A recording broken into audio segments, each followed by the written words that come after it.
मनगवा से बहुजन समाज पार्टी के प्रत्याशी रामायण साकेत को जनता का भरपूर समर्थन मिल रहा है।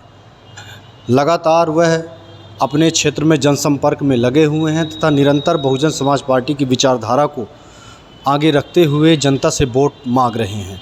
उन्हें जनता का अच्छा रिस्पांस भी मिल रहा है, चूँकि वह पहले से भी जनता के बीच में बने हुए थे।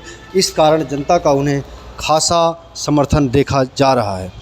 आपको आइए सुनाते हैं इस दौरान मीडिया से बातचीत में बहुजन समाज पार्टी के प्रत्याशी रामायण साकेत ने क्या बताया। में क्या बहुजन के पक्ष में माहौल है? बिल्कुल माहौल है बहुजन के पक्ष में। आपने देखा होगा ग्राउंड घचा-घच भरा था। कम से कम 30-40 हज़ार पब्लिक थी। हमारे मनगवा से कम 5,000 पब्लिक आई थी, कम से कम 5,000 पब्लिक आई थी। और बहन जी के आने के बाद रीवा जिला पूरी तरह से बहुजनमय हो गया है। अब मैं आठों विधानसभा में बिल्कुल पूर्णतः आश्वस्त हूँ कि हमारी अधिक से अधिक विधानसभा हम चुनाव जीतेंगे आपके रीवा जिला से। और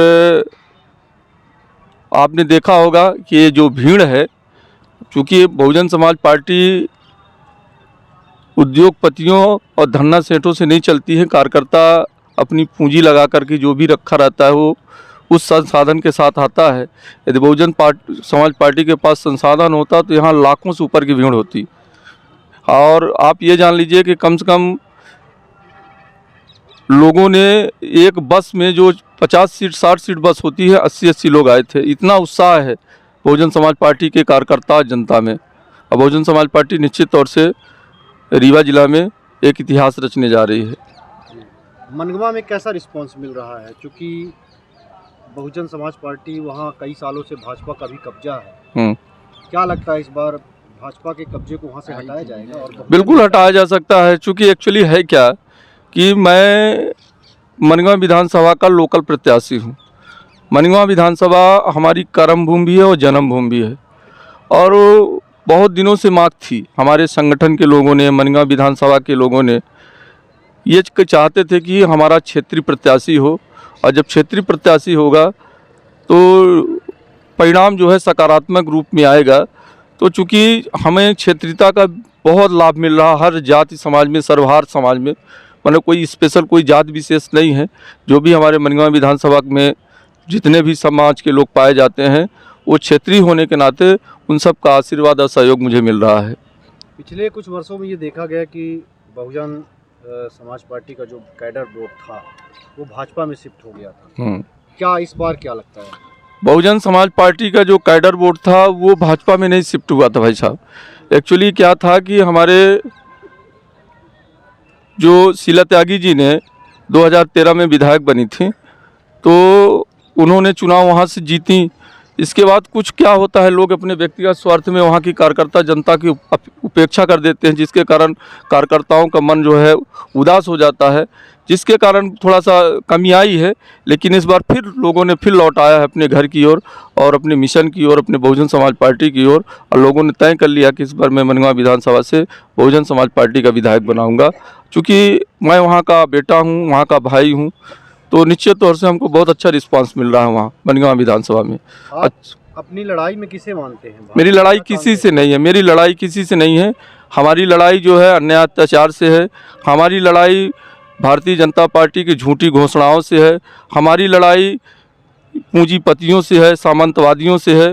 बाकी हम लोग बहुजन समाज पार्टी के कैंडिडेट हैं और हम बहुजन समाज पार्टी की बहुत सारी वोटें हैं। देखिए बहुजन समाज में जितने लोग हैं, सर्वहारा समाज जो भी हैं, बहुजन समाज पार्टी से ज़्यादा वोट किसी दल में नहीं है। क्योंकि हमारे लोग गरीब होते हैं, थोड़ा सा बहकावे में आ जाते हैं। लेकिन इस बार उन्होंने तय किया है कि चाहे जो भी आप करो, चाहे जो भी दो, हम उस बहकावे में नहीं आएंगे। क्योंकि जो लोकतंत्र में जो वोट का महत्व है वो लोगों की तकदीर और तस्वीर बदलने का होता है।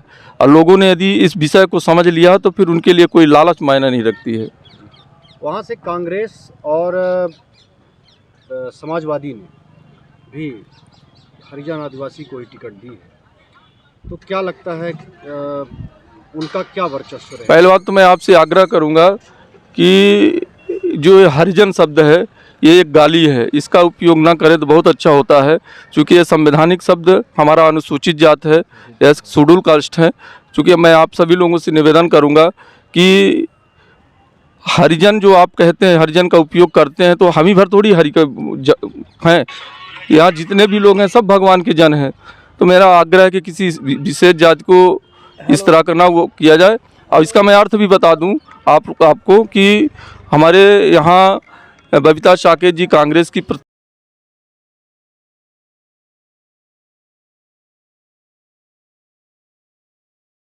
समाज पार्टी का वोट 42,000 से 12,000 में आकर रुक गया। तब बबीता साकेत ने चुनाव नहीं फाइट किया। तो इस समय तो बहुजन समाज पार्टी मनगांव में बहुत स्ट्रांग स्थिति में है। तो मतलब आप ये मानते हैं कि कांग्रेस जो कह रही है कि इस बार परिवर्तन की लहर है, कांग्रेस की सरकार बनी, ऐसा कुछ नहीं है? देखिए, कांग्रेस अपने परिवर्तन की बात करती है ना। क्या भाजपा से वहाँ बहुजन जीत जाएगा वो परिवर्तन नहीं कहलाता क्या? परिवर्तन तो वो भी है ना। तो परिवर्तन वो अपने लिए कर रही है। हम अपने मिशन, अपने कैडर, हम अपने पार्टी के लिए परिवर्तन करना चाहते हैं। हम भी हमारी भी सीटें 178 सीटें मध्य प्रदेश में बहुजन समाज पार्टी लड़ रही हैं, 13 गोंडवाना लड़ रही हैं। हम दोनों का गठबंधन है और दोनों मिला करके हम कम से कम 40 से 50 सीटें जीते जा रहे हैं। तो हमारी सरकार में सहभागिता होगी तो हम भी बहुजन समाज के लोगों का हित करेंगे, सब समाज के लोगों के हित करेंगे। अभी वहाँ बहुत दिनों से भारतीय जनता पार्टी का कब्जा था, क्या लगता है वहाँ युवाओं को नौकरी या कोई काम धाम विशेष रूप से कुछ हुआ क्या? भैया, ये तो पूरा देश जानता है भारतीय जनता पार्टी की कार्यप्रणाली झूठ बोलने का पुलिंदा है। बेरोजगार जितने लोग हैं सब बेचारे रो रहे हैं। किसी भी तरह से कोई रोजगार का साधन नहीं है। पढ़ो पढ़ाओ सीखो सिखाओ योजनाएं चलाते हैं, देते कुछ नहीं है। वहाँ काफ़ी आक्रोश है युवाओं में। मनगांव विधानसभा में नहीं, पूरे मध्य प्रदेश में युवाओं का भयंकर आक्रोश है भारतीय जनता पार्टी के खिलाफ। और क्या होता है कि ये बड़ी बड़ी पार्टियां हैं, धन्ना सेठों की पार्टियां हैं। ये अपने इनको क्या है, सत्ता का जो मज़ा है इन लोगों ने ले रखा है। तो इसलिए इनको लगता है कि किसी भी तरह से झूठ बोल करके हम सत्ता अपने पास रखें। और जिस दिन यहाँ का बहुजन समाज जागरूक हो जाएगा, समझ जाएगा कि इन लोगों ने हम लोगों को बेवकूफ़ बना करके अपने रोटी सेंकते हैं, उस दिन से इनकी जो झूठी घोषणाएं हैं, झूठे वादा हैं, वो सब खत्म हो